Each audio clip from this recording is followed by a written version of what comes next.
Hey guys, welcome back to my channel. Today we're going to be going through the top 5 Netflix shows and Netflix movies from July, and my top 3 recommendations for August. You guys don't know this, but I am the ultimate binge watcher. I am the Netflix queen. I have seen so many Netflix shows. During quarantine, I probably binge watched 20 or 30 shows just in those 3 months. So I'm telling you, if you need Netflix recommendations, this is the place to be. I'm pretty open to every genre. I like pretty much everything, so I tried to keep the list as diverse as possible, so don't worry, there will be something for everybody. I'm sure you'll find something that you love and you probably haven't watched yet. The first one on the list is Snowpiercer. Basically what the show is about is the world has ended and the last remainings of a human race are on this train. And the train is 100 cars long.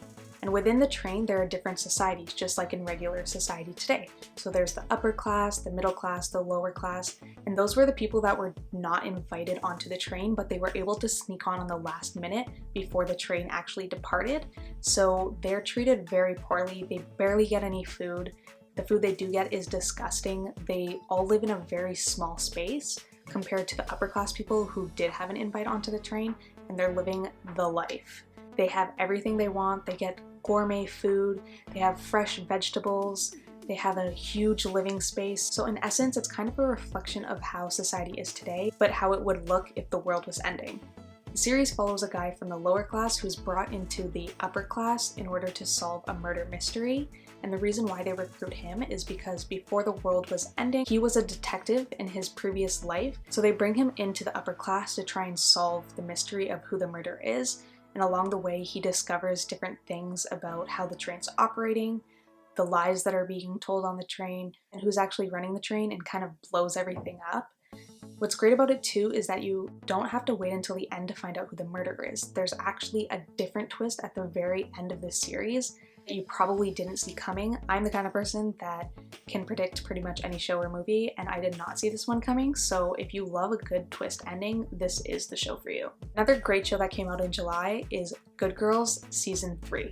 Now, if you haven't seen the first 2 seasons, I'm not going to ruin it for you, but I'll just give you an overview of what the show is essentially about.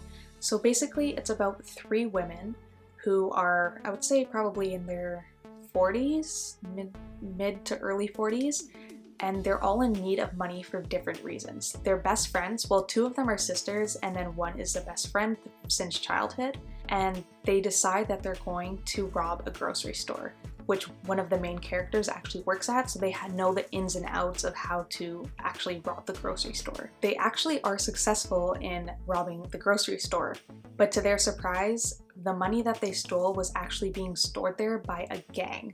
So now they have this gang show up to their house and demand the money, but one of the women already spent most of the money, so they don't have the money to give it to them back. So now they end up having to work for the gang, which is actually really hilarious considering the fact that they're kind of older women who have no experience working for a gang, but they have to figure it out along the way in order to stay alive. So that's basically the premise of the show, but it gets better and better as you go on through the seasons. I watched the entire first season in one night. That's how good this show is. I didn't think it would actually be a good show. I thought it would be just one of those typical like drama shows that you see a million of them, but this one's actually hilarious. They have the perfect cast mix where they're able to capture comedy as well as emotion as well as action. So if you like that kind of stuff, give it a chance. Don't be like me and think that it's not a good show, because I ignored the show for a really long time and I wish I had given it a try earlier instead of just judging it based off the poster. It's actually hilarious. Another great show that came out in July near the end of the month was Down to Earth by Zac Efron. So this is a reality show, and if you're a High School Musical fan, you're probably already intrigued because of Zac Efron, obviously. Basically what it is Zac Efron travels to different countries around the world, some countries you probably haven't even heard of, and he learns about their cultures. So if you're interested in learning about different things in the world and different countries and what their cultures are like, I definitely think you should check this out. And on top of that, Zac Efron's on it, so obviously you need to check it out. The next show actually hasn't come out yet, but it comes out tomorrow. It's called Sugar Rush, and basically it's a baking competition, so if you're a foodie like me and you love desserts, this is the show for you.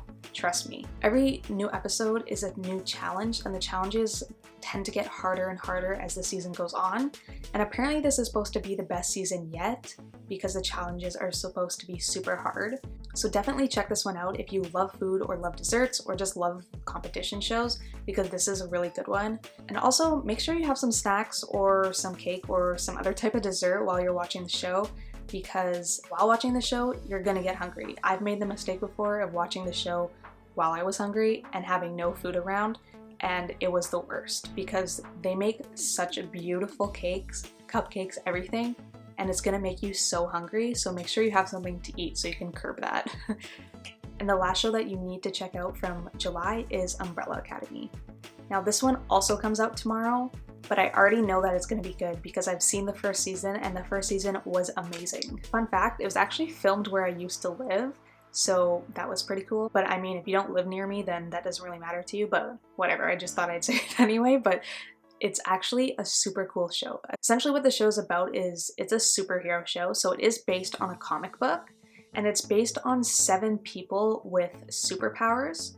So when these 7 children were first born, they were adopted by a really rich, famous entrepreneur, and he brought them together to help them harness their power so that they could help save the world. The world was coming to an end, and he knew that, and he wanted to basically create a team that could save the world. But things didn't actually end up going as planned, and the group actually ended up disbanding when they got older. The group, of course, like the name of this show, is called the Umbrella Academy. So the Umbrella Academy disbanded, and they ended up all going their separate ways. But in the first season, you see that they are all coming back together because the father has died and they're coming to the funeral. That's when season 1 sort of kicks off. So when they get back together, they try to resume saving the world and figuring out why the world is going to end in the first place. And along the way, a lot of hijinks and different things go down as they're trying to work towards saving the world. And then in the very end of season 1, there's a very dramatic ending, and I'm pretty sure that's where season 2 is going to take off from.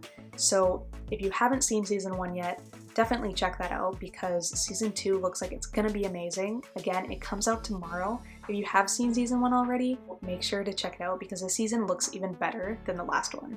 Now for the top 5 movies from Netflix in July.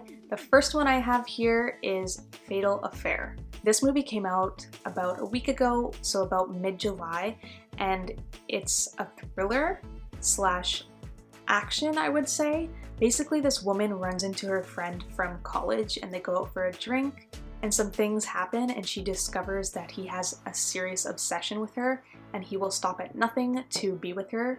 So if you love movies where you're going to be jumping up all the time and you don't really know what's going to happen next, or if you love stalker movies, this is definitely the one for you.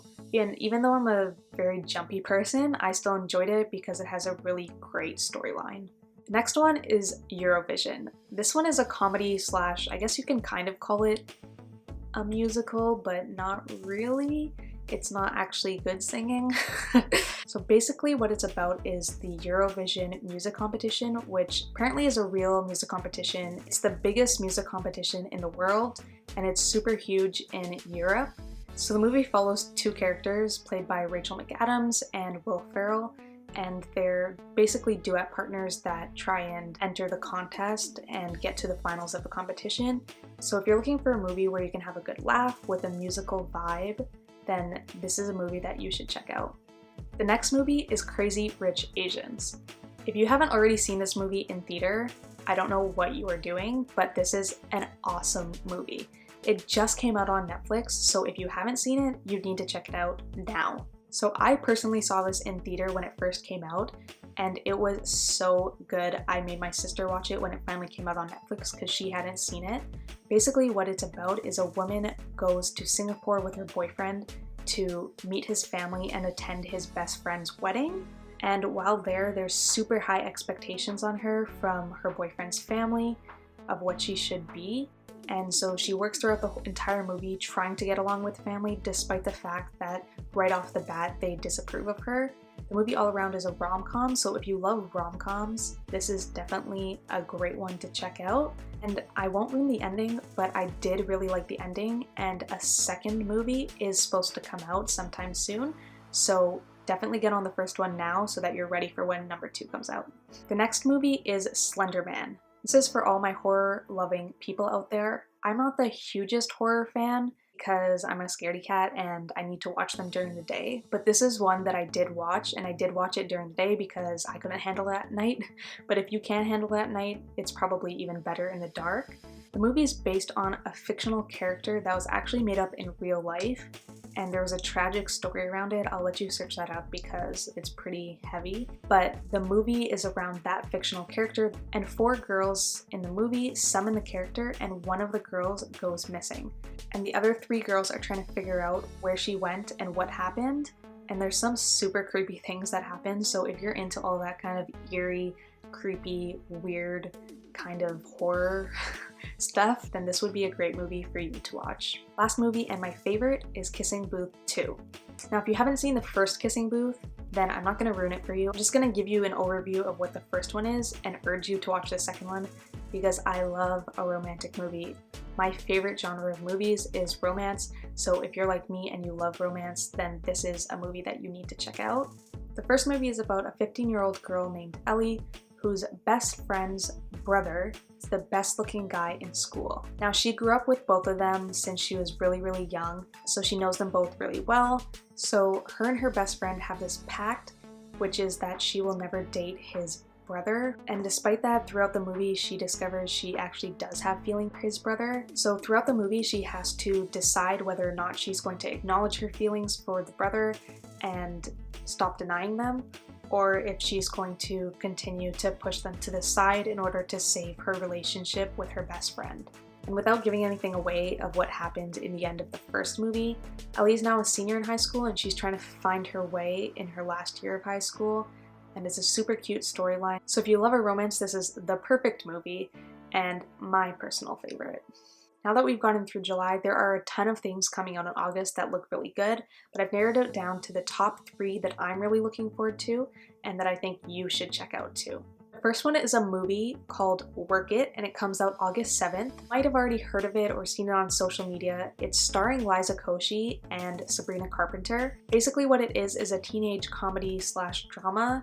Sabrina Carpenter's character is trying to add some extracurriculars in order to help with her college applications. And in her school, there's a really big dance group, and that's what's recommended to her to try out. But she's actually never danced before and is not an amazing dancer, so when she tries out for the team, she doesn't actually make it. So she decides to start up her own dance crew. So she brings together a bunch of misfits from the school who are kind of hidden gems who have a lot of potential, and creates her own dance crew to compete. And I can imagine she's probably going to end up competing against the school's original dance crew.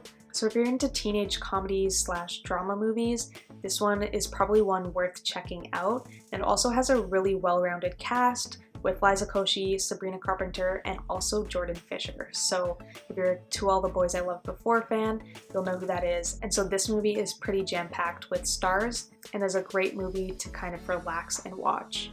The next movie that I think you should check out in August comes out August 14th, and it's called Searching. This movie came out in theaters, and I did see it in theaters. That's why I actually know it's a really good movie. What it's about is a 16-year-old girl goes missing, and her dad does everything he can to try and find her by looking through all her social media, her phone, her laptop, anything digital that he can find to try and get an idea of where she was and where she could be, with the help of a detective.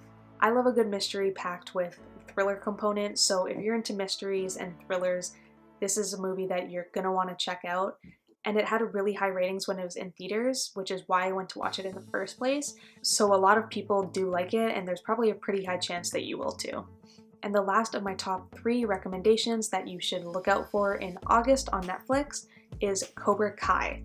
This is a series, and it originally came out on YouTube, which is where I originally watched it, but I guess it's now being moved over to Netflix, so they'll have season 1 and season 2.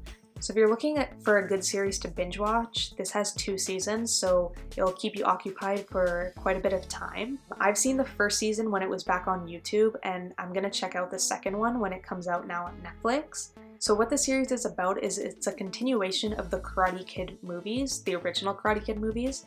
The The show does a really good job at providing flashbacks to give you a sense of what happened in the movies, so you don't really need to have seen the movies to have the full context of what's going on. It takes place 34 years after Daniel Russo takes down his rival Johnny Lawrence in the big karate tournament, and it shows them as adults who are now in their 50s, and it gives a glimpse into what their lives are like now, 34 years later, after that huge showdown. And it's also played by the original actors who were kids in the original Karate Kid movies, and now they're adults but playing the same characters but in a series. So it's really interesting to see them all grown up, not only as their characters but as themselves, since they were really little when they filmed the original movies, which I think is a pretty cool concept, especially for such a classic movie like The Karate Kid. Okay guys, well that's it for this video. I hope you're able to find some shows or movies that you haven't actually seen yet and that you now want to check out. Make sure to comment down below and let me know what you're watching, and once you do check them out, let me know if you liked it. Also, if there's any really cool shows or movies that you guys are watching, let me know what those are too, and I'll check them out if I haven't seen them already. As always, if you like this video, make sure to subscribe and hit the like button for more videos like this one. Bye!